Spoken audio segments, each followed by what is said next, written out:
Good Monday to you with the Bill and Joel Morning Show, focusing on education. That's something that everybody talks about fixing, reforming, improving, but it doesn't seem like a whole lot gets done to move us in that direction. Now, given the activity that the current president has had in his first handful of weeks, I would say the better question is what will education reform look like under a Donald J. Trump presidency? Good to have David Kim back with us, founder of C2 Education, and that's the nation's leading test prep, tutoring, and college counseling organization. David, nice to have you back with us. Good morning.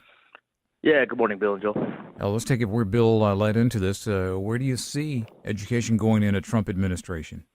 Well, I mean, the big thing that they're trying to push is this notion of vouchers, which is really, being able to provide low-income families with the choice of perhaps going to a private school, which is, causing a lot of anxiety with certain families right now. With families or educators or unions? Probably a mix of both. The idea of choice, I think, on paper, is always a good concept, right? We always want to, when we go to a grocery store, have the option of looking at 5 different toothpastes and picking the best one per our budget. And the idea that we could do the same with school has been touted to obviously make schools more competitive. And give parents the option of going to a school, that might be, better for, their child. The reality is, education is very complex. There are different needs that students have, whether you're in a very affluent neighborhood versus a less affluent neighborhood, kind of the needs and services really vary, which make it pretty complex. The other kind of coalition of folks that have kind of risen up against, kind of this idea of vouchers are those with special needs, which obviously requires a whole different set of resources, type of expertise that you won't necessarily find in a lot of private schools. And so, again, that's been another group that have really spoken out vocally against, the new education secretary. Let me ask really quick on vouchers, and I'll let Bill get to his question. But, vouchers, there's so many angles on this. So I don't see this as a end-all solution, as a lot of people may be kind of hanging their hat on here, because what is a parent really looking at? I mean, because a student tests well at school doesn't mean they're getting a good education, it just means they test well. Might be testing well on information they're getting to get to a college. Still doesn't mean they're getting a balanced, good education. That's correct. Obviously, when a lot of parents are looking at schools and trying to determine, which one is the best one. Test scores is one thing they look at. They look at, whether or not they're going, to a 4-year college and whether they're graduating from that. So this whole, word called outcomes is really in vogue amongst educators and parents, kind of what are the outcomes and metrics from a particular school. But the reality is that, with the idea of vouchers, I think the biggest fear is that you're taking a limited amount of money and spreading it out amongst more schools, and so each school at the end of the day can theoretically actually get less money than they had before, and so the idea of kind of scale is being destroyed with kind of vouchers. I mean, there's kind of the opposite notion of vouchers, that we should kind of create and consolidate more of these schools so that we can pool resources to be able to provide, kind of more programs, more, different types of instructors and teachers, for students is kind of at the other end of the spectrum. So.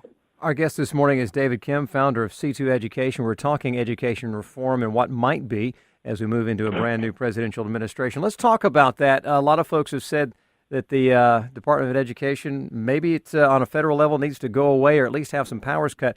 What do you see happening as far as regulations are concerned on these systems?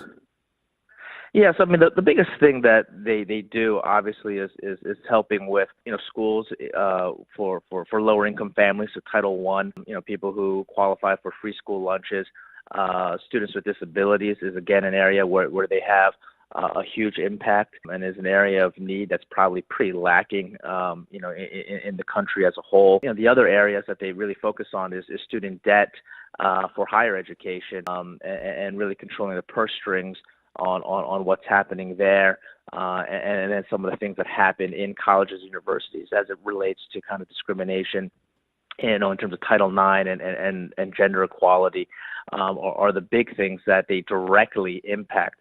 obviously the Department of Education provides a pretty big soapbox for them to opine on other areas, whether it's, the Common Core, which has been a huge headline, but really is not something that the Department of Education can really affect at the end of the day. Common Core, a good thing, bad thing, and will it go away or be reshaped? Again, kind of like vouchers. I mean, I think in theory, the idea of having standards, on paper is something that, we can all unequivocally agree upon. I think the way it was ruled out and the way the standards were written were kind of areas that were highly contentious, and it needs to kind of be addressed and strengthened, I would say, at the end of the day. So I think the idea of Common Core is great, but the implementation was poor, and so it's something that we should have a broader discussion about it at the end of the day. Betsy DeVos is Education Secretary. We'll see on Tuesday what happens. Clearly there's been a rising tide against kind of a lot of the president's nominees for a bunch of areas. In my opinion, I think her heart's in the right place. She really wants to do what's right. There's definitely questions in terms of kind of her expertise and understanding of what the Department of Education does that has alarmed a few people. And I think if she's able to surround herself with the right people, she could do a great job. But if the president's intent is to kind of put kind of less competent individuals so that these organizations are less effective, that would be a bad, kind of decision to make for any of these cabinet positions that he's contemplating. But I do sincerely believe that Ms. DeVos's intentions are very good. Got to get you back because I want to talk to you, and I think Bill would as well, but the future for profit colleges. I mean, we're seeing some things across the country work really well for some people in that arena now. Maybe less government, no government. I made a lot of questions we'd like to ask you. So we'll get you back and talk about those things later on. But what about people wanting to follow up on C2, find out how it might work for their kids? How do we do that?